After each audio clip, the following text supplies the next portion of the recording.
Prejudice seems easy to spot in others, but no one wants to admit they harbor it themselves. Parents especially have a hard time admitting they may even pass stereotypes onto their kids. But research suggests children as young as 2 actually begin to show biases. So how do we help our kids stay open-minded? NBC's Kevin Tibble found one school district in Minnesota that thinks it has an answer. An example of a stereotype. Who can give me an example of a stereotype? It's not reading, writing, or arithmetic, but in this 4th grade classroom, the 4th R is racism and how to defeat it. 4th graders do get teased, don't they? And intolerance studies show is learned at a very young age.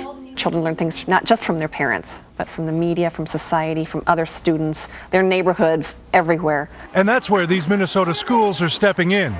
Here in Rochester, prejudice reduction workshops start in kindergarten and continue through high school, tackling topics from stereotyping to freedom of religion. Being rejected and stuff. Take this 4th grade class where they are using apples to teach the kids that when you tease someone, it's really awful. They may look fine on the outside. Well, what do you see when you look inside? How does it look? But they're likely to be bruised on the inside.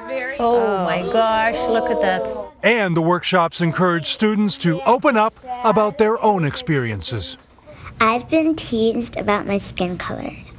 These 7th graders soon realized after the workshop that they too judge people on first impressions all the time. It kind of just happens, and sometimes you don't even know it. It just makes you really think about what you're doing. That sense of empathy is exactly what researchers say is key to undoing bias and building tolerance. And it seems to be working. Teachers report that after the workshops, they see less bullying and have fewer disciplinary problems.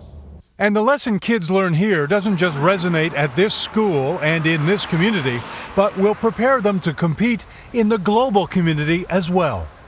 Our students will live in a world entirely different from the world that we're currently living.